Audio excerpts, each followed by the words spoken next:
Hi, big spenders. I just recorded about 20 minutes for y'all, and I said something that triggered my Apple Home automation system, and it caused my computer to freeze up, and I totally lost everything, which is probably fine because, wow, I was really rambly and unprepared, and my hair kept doing a wonky thing, and it's probably going to keep doing the wonky thing, but this time maybe I'll ignore it. Uh, Yeah, I just wanted to drop in and say hi and tell you a little about the weekend. I'm in the middle of writing a post about the last part of Saturday and Sunday in Oklahoma and the poetry reading and my reading. I got to read on Sunday. Um, but y'all get some little background stories too. First of all, little business housekeeping stuff. I've got a great big list of people I need to contact to be on the podcast, but I've been really lazy about contacting them. One of them I saw in Oklahoma this weekend, and we made a tentative plan to record when I'm back in Oklahoma weekend after next. So that's going to be a good one. That's about being a poet on the road. But if any of you are in the travel industry or do a lot of traveling and want to talk about your travels, get in touch. I'm always looking for more people to talk to. And you don't have to be local to me, obviously. We can do this over the phone too. It works out just fine. So, but yeah, I've got a commercial pilot friend and a couple of flight attendant friends and a travel agent friend, and need to get in touch with all of them. And a lot of friends who travel and do really cool stuff. Um, let's see. If you read my post from Sunday, have to give an RIP to Come and Go, as you might have seen. They're switching over to their new brand as their branding materials in the store said. Maverick is coming. So at least they haven't lost their sense of humor. Uh, yeah, I've been in my Come and Go memories, including my cousin and I several years ago, because we thoroughly enjoy making fun of Come and Go while also um, stopping at them because they were really good convenience stores and gas stations. We used to interact with the social media person from Come and Go on what used to be Twitter. And long story short, that's how their youngest son wound up with a Come and Go baby onesie. Still pretty proud of that.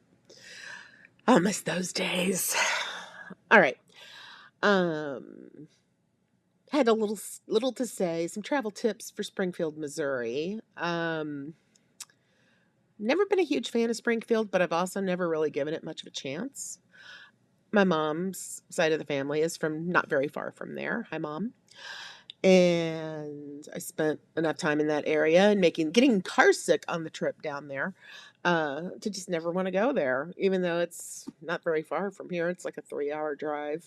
Um, but I've decided I like Springfield. I specifically like the exit off of 44 onto southbound Highway 65. And that's because I've figured out how to get some of my favorite things without having to get out of my car when I'm on my road trips to Tulsa at this exit.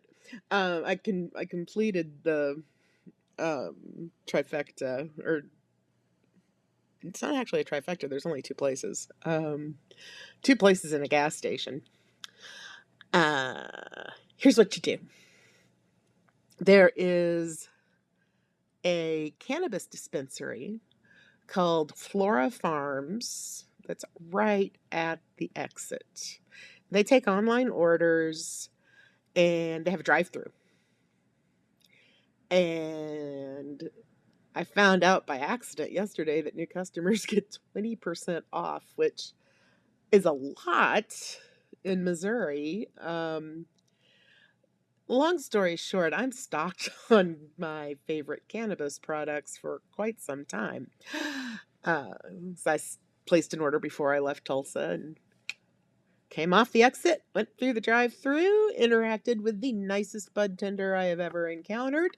He was a delight. I wanted to take him with me for the rest of the trip just for entertainment purposes, but didn't, obviously. Yeah, yeah, not into human trafficking. But yeah, Flora Farms, pretty great. Then you come out of Flora Farms, you make an easy right-hand turn and go down to the next huge intersection and go to Echelon Coffee.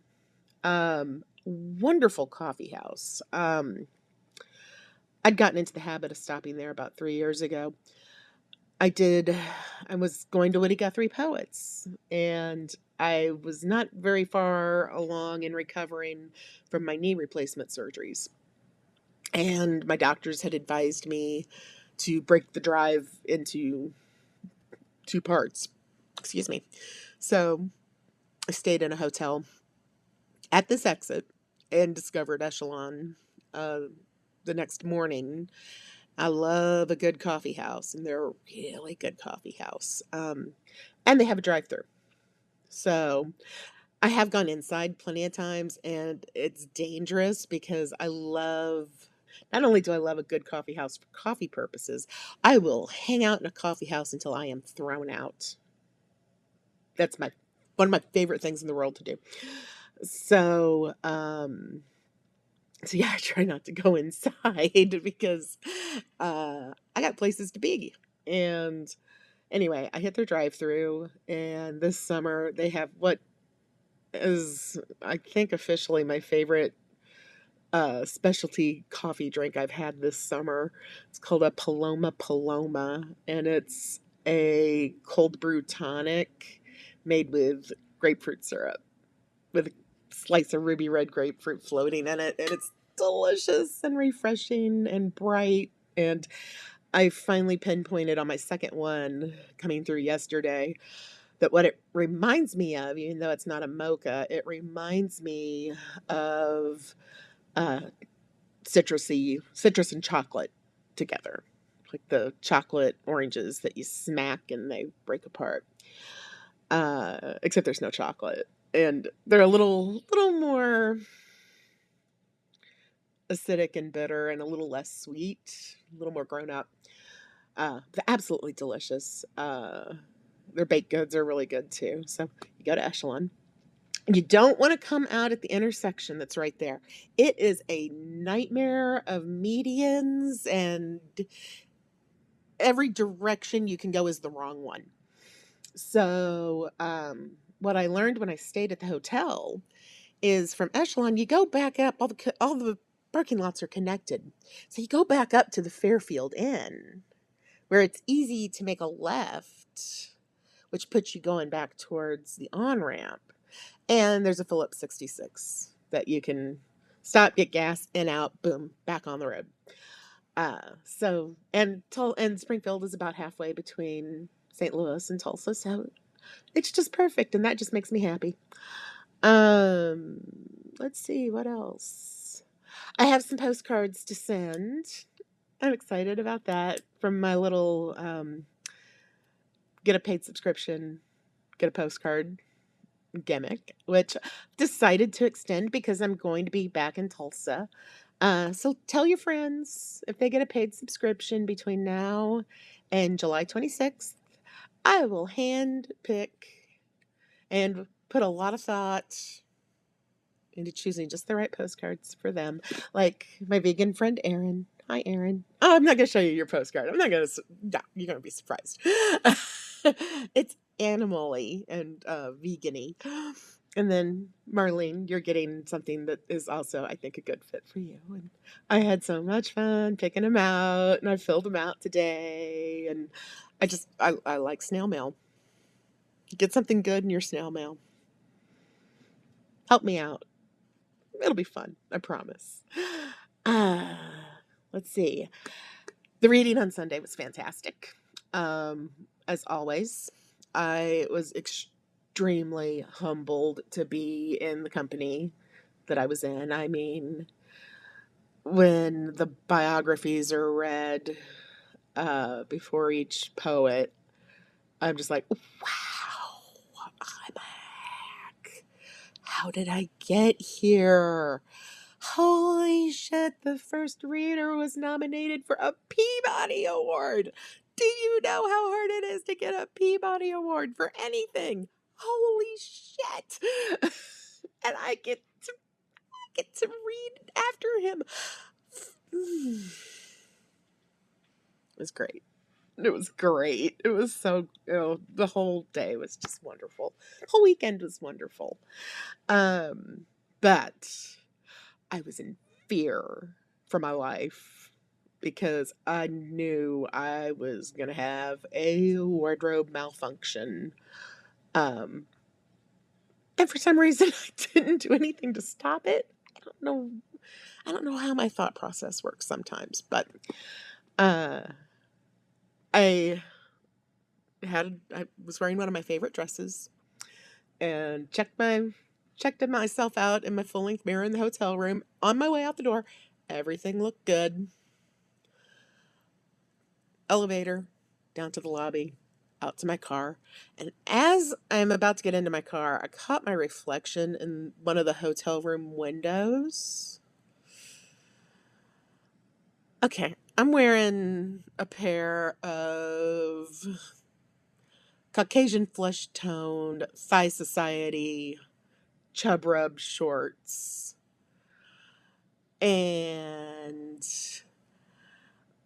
my dress, which was black, had ridden up enough that the bottom of my big ass apron belly was hanging out of the bottom of my dress. Did I go up and change my clothes? No. Did I go up and change into the black chub rub shorts? No. I just worried and fussed with it instead and was manically altering and I don't know why I do these things to myself. Um, and this was the year too.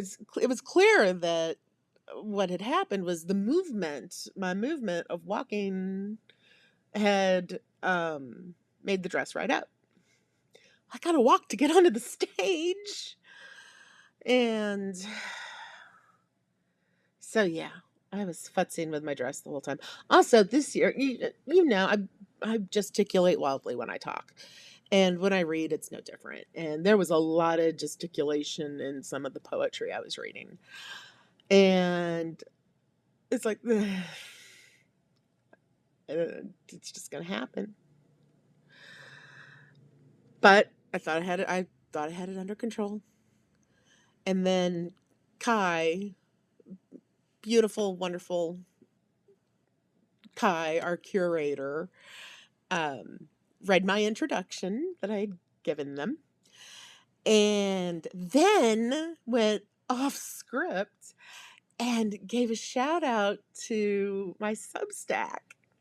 I'm like, oh my God, they did not have to do that. And I was so honored and so touched. And so when I got up on stage, first thing I did was threw my arms around Kai. That's going to help my dress situation.